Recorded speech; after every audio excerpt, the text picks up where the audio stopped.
Hi, my name is Dr. Cary Gans, and I'm the owner of the Dental Spa Garden City here in Garden City, New York. We're located right across from Roosevelt Field Mall, convenient, all highways, good parking, et cetera, et cetera. Now, one of the questions that always comes up, and has been coming up obviously for a long, long time, since we started doing implants, 30 years ago, is the cost. Why is the cost so high? How much is the cost? Why can someone charge less and someone charge more, et cetera, et cetera? So I thought I'd create this brief video just to explain what goes into placing a dental implant. Okay, so that if you're looking to have implants in the near future, you have some basis to at least make the judgment. Now, I can't go into specific fees because that's just not appropriate, but I can give you an idea. So here's the story. There are four things that go into placing a dental implant, four costs. The first cost is the implant site. When you lose a tooth or if you've lost a tooth for a while, the bony site that the implant will be placed in has to be appropriate. There has to be adequate bone, healthy bone in all areas and all dimensions. It's up to whoever is placing the implant, the oral surgeon, the periodontist, sometimes a generalist, to create an implant site so that it's adequate, it's healthy. That's much like putting a molly in a wall. If the wall is not sturdy, not adequate, not thick enough, you wouldn't put a molly or an anchor, whatever they call those little things, into the wall. So you've got to have a firm bed of bone. Sometimes that requires grafting. Sometimes that requires a procedure called the sinus lift. I'm not going to go into that now, but those processes, those surgeries add cost to the process itself. Those costs are well worth it if it means getting a healthy bony site for the implant. Because if this bony site for the implant is not adequate, the implant will not work. So you need a good foundation, whether it's for your house or for your implant. Okay, the second cost is the implant itself. Now, the cost of the implant comes from the manufacturer. Every dentist pays X number of dollars for an implant.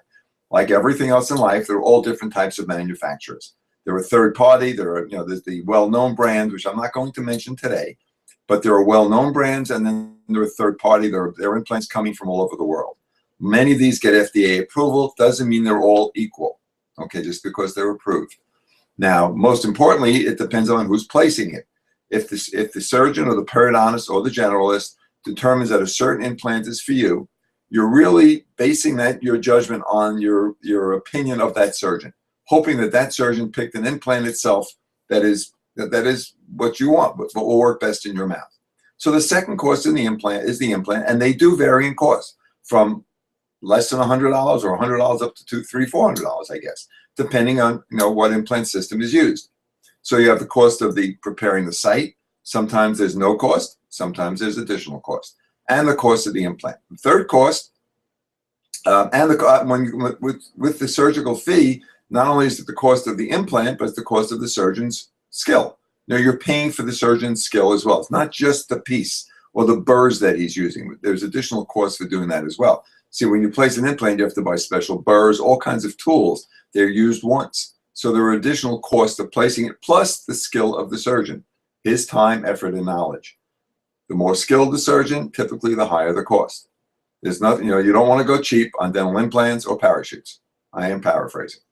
Okay, so the third cost really is something we call the abutment. This is the piece that attaches the final restoration to the implant. So if you have an implant in bone and it integrates, it gets solid, now you have to attach something to it. So now you can put a cap on top of that.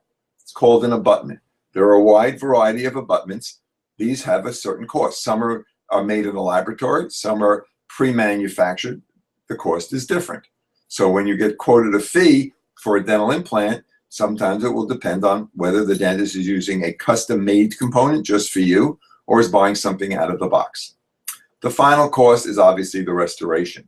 So are you having a crown put on that implant? Are you having multiple crowns? Are you replacing all of your teeth? Is it a denture type prosthesis? What kind of restoration is it?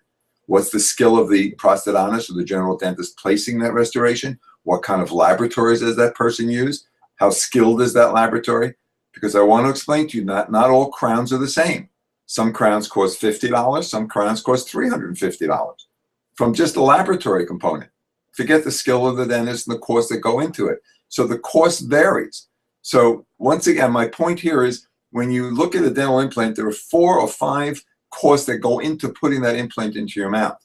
And based upon those costs, based upon the skill of the surgeon, determines the cost of the implant. Just because something is more expensive doesn't make it better, but something that is less expensive, I would be concerned.